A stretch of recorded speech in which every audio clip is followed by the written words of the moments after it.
بسم اللہ الرحمن الرحیم۔ السلام علیکم میرے بھائی۔ یہ آپ کا جو سوال ہے نا کہ اہل بیت میں صرف پنجتن پاک شامل ہیں یا ازواج النبی صلی اللہ علیہ وآلہ وسلم بھی پنجتن پاک میں شامل ہیں؟ دیکھیں، اس کے حوالے سے جو ہے نا دو باتیں ہوتی ہیں۔ ایک تو یہ کہ انسان ضد پر اترایا ہے، بغض اہل بیت میں وہ ضد پر اترایا ہے اور وہ ماننے کے لیے تیار ہی نہیں ہو رہا ہے، تو اس کا تو کوئی علاج نہیں ہے ہمارے پاس۔ اس کا علاج تو قیامت کے دن آگ میں جلنا ہی ہے۔ جو بغض اہل بیت میں جل رہا ہے وہ انشاءاللہ قیامت کے دن بھی جلے گا، اس دنیا میں بھی جل رہا ہے اور آخرت میں بھی جلے گا۔ لیکن دوسرا جو پہلو ہے نا اس کا یہ ہے کہ کنفیوژن ہوئی ہے۔ کنفیوژن کیوں ہوئی ہے؟ اس لیے کہ یہ آیت تطہیر جو ہے سورہ احزاب کی آیت نمبر 33، آیت تطہیر، اس سے جو پہلے آیات ہیں وہ بھی ازواج النبی کے بارے میں ہیں، امہات المومنین کے بارے میں، اور اس کے بعد کی جو آیت ہے یعنی آیت نمبر 34 ہے وہ بھی امہات المومنین یا ازواج النبی کے بارے میں ہے۔ تو اس لیے یہ تاثر ملتا ہے کہ شاید یہ جو درمیان میں آیت آ گئی ہے یہ بھی ازواج النبی کے بارے میں ہی ہو۔ تو اس کنفیوژن کو دور کرنے کی تو بات ہو سکتی ہے، لیکن اگر کوئی بغض کا مسئلہ ہے تو اس کا تو علاج ہمارے پاس نہیں ہے۔ دیکھیں، یہ جو آیت ہے، آیت تطہیر، جس میں لفظ اہل بیت استعمال ہوا ہے اور انہیں ان کے بارے میں کہا گیا ہے انکم الرجسا، انکم، این نون کاف میم، انکم، آپ کو رجس سے دور کیا گیا ہے، دور رکھا گیا ہے، اور یتحرکم تطہیرا، یتحرکم، کاف میم کم، یتحرکم، اس آیت میں یہ دونوں انکم اور یتحرکم یہ دونوں مذکر کے صیغے ہیں، یہ دونوں مذکر کے صیغے ہیں، مؤنث کے صیغے نہیں ہیں۔ یعنی یہاں پر اس آیت کے مخاطب مرد ہیں، خواتین نہیں ہیں۔ اگر یہ ازواج کے متعلق ہوتا، ازواج النبی صلی اللہ علیہ وسلم کے بارے میں آیت ہوتی تو یہاں پر انکم نہیں ہوتا، انکن ہوتا، انکن ہوتا، مؤنث کا صیغہ استعمال ہوا تھا، اور یتحرکم نہ ہوتا، یتحرکن ہوتا، یعنی مؤنث کا صیغہ استعمال ہوا تھا۔ عربی میں جب مردوں کا غلبہ ہوتا ہے تو وہاں پر مذکر کا صیغہ استعمال کیا جاتا ہے۔ اس میں ایک آدھ دو چار عورتیں اگر آ بھی جائیں تو کوئی مسئلہ نہیں ہوتا، لیکن جہاں پر عورتوں کا غلبہ ہوتا ہے یعنی عورتوں کی تعداد زیادہ ہوتی ہے وہاں پر مؤنث کا صیغہ استعمال کیا جاتا ہے۔ اب ازواج النبی صلی اللہ علیہ وآلہ وسلم ظاہر ہے کہ خواتین تھیں ساری کی ساری، ان کی تعداد 9 تھی یا 11 تھی یا 13 تھی، لیکن سب کی سب خواتین تھیں، تو لا محالہ یہاں پر مؤنث کا صیغہ استعمال ہونا چاہیے تھا، انکم نہیں ہونا چاہیے تھا، انکن ہونا چاہیے تھا، یتحرکم نہیں ہونا چاہیے تھا، یتحرکن ہونا چاہیے تھا۔ تو مذکر کا صیغہ استعمال کر کے اللہ تعالیٰ نے یہ بتایا ہے کہ یہاں اکثریت جو ہے وہ مردوں کی ہے، یعنی اہل بیت میں اکثریت مردوں کی ہے۔ اب اس کی تشریح اور اس کی تصریح ہمیں کہاں سے ملے گی؟ ظاہر ہے کہ رسول اکرم صلی اللہ علیہ وسلم کے اوپر قرآن مجید نازل ہوا ہے تو وہی اس کی بہترین تفسیر بھی کر سکتے ہیں۔ تو پہلے میں کچھ حدیث کی کتابیں آپ کے سامنے رکھتا ہوں اور پھر اس کے بعد میں تفاسیر آپ کے سامنے رکھتا ہوں کہ تفاسیر میں کیا کہتے ہیں۔ میں نے آپ کے دو مستند تفاسیر آپ کے سامنے میں پیش کر رہا ہوں۔ ایک تفسیر در منصور ہے، علامہ جلال الدین ابو بکر سیوطی کی لکھی ہوئی تفسیر ہے جس کو دیوبندی بریلوی دونوں مانتے ہیں اور دونوں نے اس کا ترجمہ اور تفسیر کا ترجمہ بھی کیا ہوا ہے اور اس کو شائع بھی کیا ہوا ہے۔ تو اس میں اس کی تفسیر میں متعدد روایات ہیں، تو 20 کے قریب روایات ہیں، جس سے صاف پتہ چلتا ہے کہ اس آیت میں اہل بیت سے مراد صرف اور صرف رسول اکرم صلی اللہ علیہ وسلم، علی علیہ السلام، سیدہ فاطمہ زہرا سلام اللہ علیہا، امام حسن اور امام حسین علیہ السلام ہیں۔ اور ام المومنین حضرت ام سلمہ نے چادر کے اندر داخل ہونے کی کوشش کی ہے، کئی مرتبہ کہا ہے کہ یا رسول اللہ کیا میں بھی ان میں شامل ہوں؟ تو رسول اللہ نے فرمایا انت خیر، تم اپنی جگہ پر ٹھہری رہو، تم خیر پر ہو، تم بھلائی پر ہو، مگر تم اہل بیت میں شامل نہیں ہو۔ تو جب ام المومنین حضرت ام سلمہ رضی اللہ تعالیٰ عنہ شامل نہیں ہیں اور اس بات کی تصریح موجود ہے تو پھر کیسے ممکن ہے کہ باقی ازواج بھی شامل ہو جائیں گے؟ اگر شامل ہوں گی تو سب ہوں گی ورنہ کوئی بھی نہیں ہوگی۔ اچھا، اسی طرح تفسیر ابن کثیر کا میں آپ کو پیجز سینڈ کر رہا ہوں، 2 پیجز کے اوپر انہوں نے، علامہ ابن کثیر نے، اور علامہ ابن کثیر کے بارے میں کہتے ہیں کہ وہ اہل بیت کا بڑا دشمن اور بنو امیہ کا بڑا حامی ہے، بڑا ناسبی قسم کا آدمی ہے، وہاں بھی دیوبندی اس کو بہت پسند کرتے ہیں۔ اس کے تفسیر ابن کثیر کے میں 2 صفحات آپ کے سامنے پیش کر رہا ہوں، اس کو پڑھ کے آپ دیکھیں، میں نے ریڈ سے اس کو انڈر لائن بھی کر رکھا ہے تاکہ آپ کو یہ بات سمجھ آ جائے کہ تمام روایات جو انہوں نے لکھی ہیں اس میں صرف اور صرف یہ ہے کہ یہ اہل بیت کے بارے میں یعنی پنجتن پاک کے بارے میں ہے، نہ کہ ازواج النبی کے بارے میں ہے۔ اچھا، پھر اس کے بعد حدیث کی طرف اگر ہم آتے ہیں تو حدیث میں جو سب سے آپ لوگوں کی مستند کتاب ہے اہل سنت کی وہ صحیح مسلم ہے، صحیح بخاری اور صحیح مسلم۔ صحیح بخاری نے تو خیر اس چیپٹر اس باب میں کوئی کچھ لکھا ہی نہیں، بالکل سرے سے کوئی ان کے پاس روایت نہیں ہے، لیکن صحیح مسلم میں آپ آ جائیں، صحیح مسلم میں جلد نمبر 3 میں کتاب فضائل صحابہ، کتاب فضائل صحابہ میں ہے خلیفہ چہارم حضرت علی بن ابی طالب کے فضائل کے بیان میں صفحہ نمبر 359 پر، 358 سے یہ شروع ہو رہا ہے، مکتبہ رحمانیہ نے شائع کیا اس کو، اور اس کے صفحات میں آپ کے پوری صفحات میں آپ کے سامنے رکھ دوں گا تاکہ کوئی کنفیوژن نہ ہو۔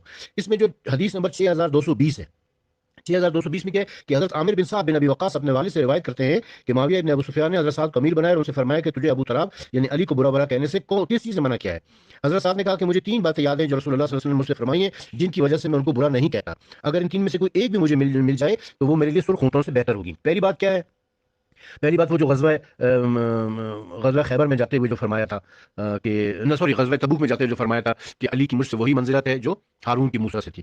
دوسری بات کیا ہے کہ جب خیبر میں بھیج رہے تھے تو فرمایا تھا کہ کل میں انعام ایسے شخص کو دوں گا جو اللہ اور اس کے رسول سے محبت کرتا ہے، اللہ اور اس کا رسول اس سے محبت کرتے ہیں۔ اور تیسری بات جو اس سے متعلق ہے اہل بیت سے متعلق، تیسری بات کیا ہے، اور یہ آیت مبارکہ نازل ہوئی نادوا ابنانا وابناکم ونساءنا ونساءکم وانفسنا وانفسکم ثم نبتهل فنجعل لعنۃ اللہ علی الکاذبین، سورہ آل عمران کی آیت نمبر 61 ہے۔ تو رسول اللہ صلی اللہ علیہ وسلم نے حضرت علی اور حضرت فاطمہ اور حضرت حسن اور حضرت حسین کو بلایا اور فرمایا اے اللہ یہ سب میری اہل بیت ہیں، یہ سب میری اہل بیت ہیں۔ ان کے بارے میں کہا، ان چار کے بارے میں کہا کہ یہ میری اہل بیت ہیں۔ یہ صحیح مسلم کی ایک روایت ہو گئی۔ اچھا، اسی طریقے سے صحیح مسلم میں آپ آگے آ جائیں صفحہ نمبر 363 کے اوپر، یہ پیج 363 صفحہ بھی میں نے پیش کر دیا آپ کے سامنے۔ اس میں زید بن ارقم والی روایت ہے، اسی چیپٹر میں زید بن ارقم والی روایت ہے کہ وہ زید بن ارقم کہتے ہیں کہ رسول اکرم صلی اللہ علیہ وسلم نے غدیر کے موقع پر یہ خطبہ ارشاد فرمایا کہ میں تمہیں دو چیزیں چھوڑے جا رہا ہوں، ان میں پہلی اللہ کی کتاب ہے جس میں ہدایت اور نور ہے، تو تم اللہ کی کتاب کو پکڑے رکھو اور اس کے ساتھ مضبوطی سے قائم رہو، اور آپ نے کتاب خدا یعنی قرآن مجید کی خوب رغبت دلائی۔ پھر آپ نے فرمایا دوسری چیز میری اہل بیت ہے، میں تم لوگوں کو اپنی اہل بیت کے بارے میں اللہ کی یاد دلاتا ہوں۔ آپ نے یہ جملہ 3 مرتبہ ارشاد فرمایا۔ حضرت حسین نے حضرت زید سے عرض کیا کہ اے زید آپ کی اہل بیت کون ہے؟ کیا آپ کی ازواج مطہرات اہل بیت میں نہیں ہے؟ زید نے فرمایا، زید بن ارقم نے فرمایا آپ کی ازواج آپ کی اہل بیت نہیں ہیں، اور وہ سب اہل بیت میں ہیں جن پر آپ نے صدقہ حرام کیا ہے، جن پر آپ نے صدقہ حرام کیا ہے۔ اہل بیت پر صدقہ حرام، ازواج پر صدقہ حرام نہیں ہے۔ پھر اگلے صفحے میں مزید اس کی تصریح موجود ہے، صفحہ نمبر 364 کے اوپر جو حدیث ہے اس کو آپ دیکھیں، حدیث نمبر 6228۔ اس میں فرماتے ہیں کہ میں تمہیں دو بھاری چیزیں چھوڑ کر جا رہا ہوں، ان میں سے ایک اللہ کی کتاب اور دوسری جو مضبوط رسی، اور دوسری میری اہل بیت ہے۔ کیا آپ کی ازواج اہل بیت ہیں؟ انہوں نے فرمایا کہ اللہ کی قسم ایک عورت ایک زمانے تک مرد کے ساتھ رہتی ہے، پھر وہ اسے طلاق دے دیتا ہے تو وہ عورت اپنے باپ اور اپنے قوم کی طرف لوٹ جاتی ہے۔ اہل بیت سے مراد آپ کی ذات تھی اور آپ کے وہ اسبات جن پر آپ کے بعد صدقہ حرام تھا، جن پر آپ کے بعد صدقہ حرام تھا، یعنی ازواج اہل بیت میں نہیں ہیں، صرف یہ چار اہل بیت میں شامل ہیں۔ ٹھیک ہے جی۔ اس کے بعد اسی صحیح مسلم کے اندر، صحیح مسلم کے اندر اگر آپ آ جائیں صفحہ نمبر یہ صفحہ نمبر 375 پر، صفحہ نمبر 375 پر اہل بیت عظام کے فضائل کا بیان، اسی میں اس صفحہ میں آپ کو بھجوا رہا ہوں، ابھی صفحہ کی پکچر بنا کے اس کو بھجوا رہا ہوں۔ اس میں کیا ہے کہ حضرت عائشہ فرماتی ہیں کہ نبی صلی اللہ علیہ وسلم صبح کے وقت اس حال میں نکلے کہ آپ کے اوپر ایک ایسی چادر اڑے ہوئے تھے جس پر کجاموں یا ہانڈیوں کے نقش سیاہ بالوں سے بنے ہوئے تھے۔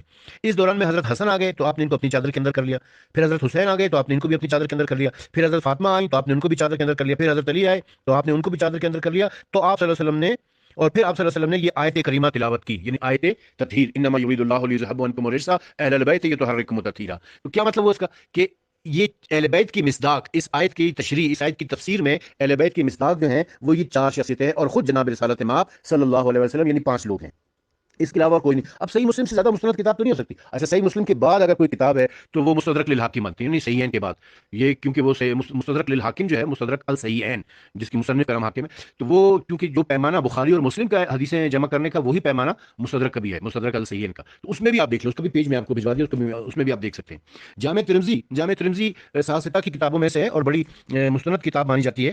اس میں بھی جو یہی اسی آیت کی تفسیر میں، اسی آیت کی تفسیر میں یہ ام المومنین حضرت ام سلمہ والی روایت جو ہے نا وہ پیش کی گئی ہے، اور اس میں واضح طور پہ پتہ چلتا ہے کہ ام المومنین نے کہا کہ مجھے کیا میں داخل ہو جاؤں اس کی چادر کے نیچے، تو رسول اکرم صلی اللہ علیہ وآلہ وسلم نے ان کو منع فرما دیا اور کہا کہ آپ خیر پر ہیں مگر آپ اہل بیت میں شامل نہیں ہیں۔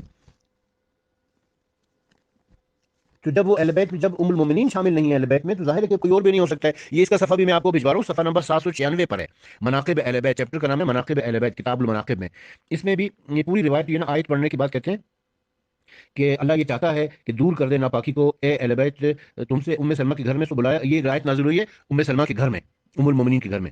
تو پھر نبی صلی اللہ علیہ وسلم نے جناب فاطمہ، امام حسن، امام حسین کو بلایا اور حضرت علی کو بلا کر ایک چادر ان کے اوپر ڈالی اور فرمایا یا اللہ یہ لوگ میری اہل بیت ہیں، سو ان کو ناپاکی سے دور کر دے اور ان کو بخوبی پاک کر دے۔ اور ام سلمہ نے عرض کی کہ میں بھی ان میں ہوں یا رسول اللہ۔ آپ نے فرمایا تم اپنی جگہ پر رہو اور تم خیر پر ہو، تم اپنی جگہ پر رہو یعنی تم ان میں شامل نہیں ہو، اور تم خیر پر ہو یعنی تم بھلائی پر ہو۔